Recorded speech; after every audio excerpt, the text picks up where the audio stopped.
Бүгдээ сайн байцгаана уу? Өнөөдөр Солонгос хэлний хичээлээр бид нар 그리고 гэсэн сэдвийг үзэх болно. 그리고 гэдэг нь монгол хэлний тэгээд гэсэн утгатай байгаа. За дараах жишээн дээрээс харах юм бол Юки 씨 여름을 좋아해요. Юки зунд дуртай юу? 네.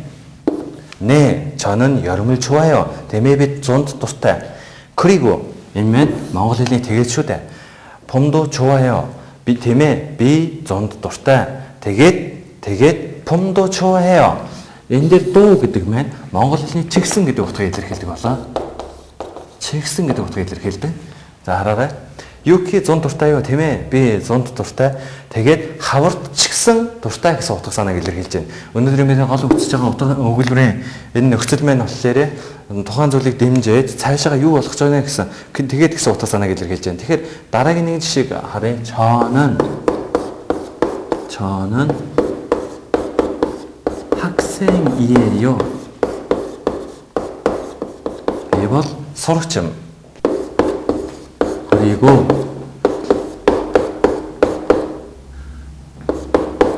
민수 따라서 신들을 생각하면 저는 학생이에요. 비번 서로쯤 그리고 민수 씨도 학생이에요. 되게 민수 측승 서로치마 гэсэн утга санааг илэрхийлдэг байна. Дараагийн жишээг харах юм бол 저는 한국어를 공부해요. Би солонгос хэлийг хичээл хийдэг. Тэгээд 그리고 гэдэг нь утгаар гараад ирж байна те. Тэгээд 중국어도 хятад хэл чигсэн 공부해요. хятад хэлний хичээл чигсэн түүний хичээлийг хийдэг. Монголоор би солонгос хэлний хичээл хийдэг. Тэгээд хятад хэлний хичээлийг чигсэн хийдэг гэсэн утга санааг илэрхийлж байна. Та солонгос хэлийг чанартай сурмаар байна уу? Нарийн гарцчим олон хэлийг хэлэн жилийн хүрээлэн солонгос хэлний мэргэжлийн сургалт явуулж байна. Сургалтанд хэрэглэгдэх ном сурах хүчүүдийг өөрсдөө боловсруулан магиструулан түүнээс тест хэрэгтэй багш нар заадаг. Манайх солонгос хэлний анхан дунд гүнзгий орчуулгын ярианы хэлбэти топхийн дунд болон гүнзгий төвшөнд бэлтгэх ангуудаа элсэлт байнга авч байна. Солонгос хэлийг хамтдаа сурцгаая. Нарийн гарцчим сургалтын төв.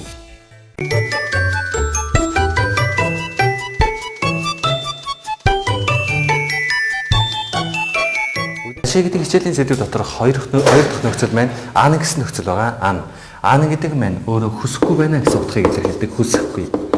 Солонгос хэлэн дээр өөрийн хүсэл эрмэлзлийг хүсэхгүй гэсэн утгаар гурван тохиолдол илэрхийлдэг. Нэг нь ан байдаг, хоёр дахь нь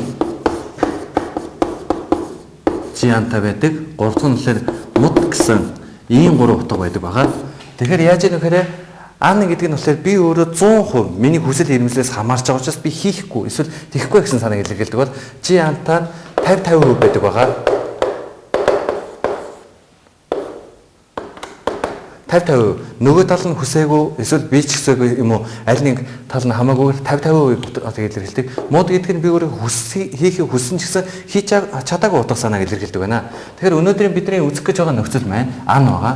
Ан нь яаж хуурдаг вэ гэдэг би та бүхэнд зааж өгье. Үйл үг нь дотроо хадаагаар хадаагаар үйлшиж байгаа үйл үг болон үндсээрээ байгаа үйл үг гэсэн хоёр хэлбэр хуваагддаг. Хадаагаар гэхээр одоо жишээ нь 청소하다. Энэ маань үгийн үндэс нь бол 청소를 하다. эсвэл 공부하다 буюу 공부를 하다 гэсэн утгад байгаа.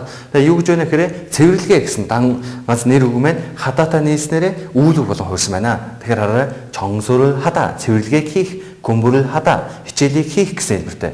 Харин үйл өгүүдийн хувьд бол тэрэ үндсээрээ байгаа юм. 배우다, 먹다, 가다, 오다 гэх мэтчлээ эдгээр өгүүд нь бол үндсээрээ байгаа үйл өгүүд юм аа. За тэгэхээр ан гэдэг маань яаж өөртгийг хэлж байгаа юм? Үндсээрээ байгаа үйл өгийн хувьд урд нь орж ирдэг байгаа. Үндсээрээ байгаа үйл өгийн хувьд урд нь орж ирдэг. Тэгэхээр ан 배우다 сурахгүй. Энэ нь болохоор тухайн өөрийнхөө хүслээс хамаарат үгүй гэсэн санааг илэрхийлж ан 먹다 идэхгүй. Харин хадаагаар үйлсэж орж ирж байгаа нэр үйл үгийн хувьд болохоор ан гэдэг маань энэ урд нь биш шүү. Харин 청소를 하다 гэж ингэж орж идэг байгаа. Цэвэрлэгийг 안 하다, цэвэрлэгийг хийхгүй байх гэсэн санаа. 공부를 안 하다 гэж хувирна гэсэн. 공부를 안 하다, хичээлийг хийхгүй.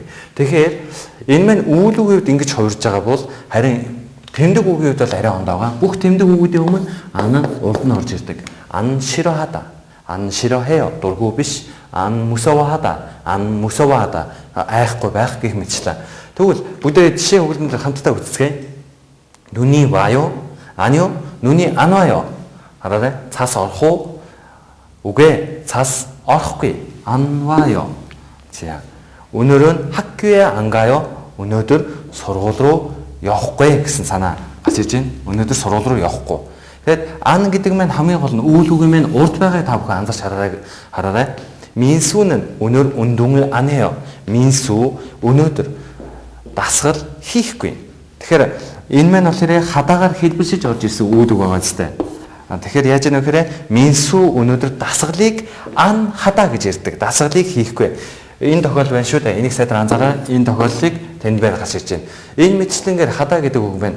Өөрийн хүсэл эрмэлзлээс хамаарат би хийхийг хүсэхгүй л гэсэн бол яг энэ утгаар иймэрхүү илэрхийлдэг байна.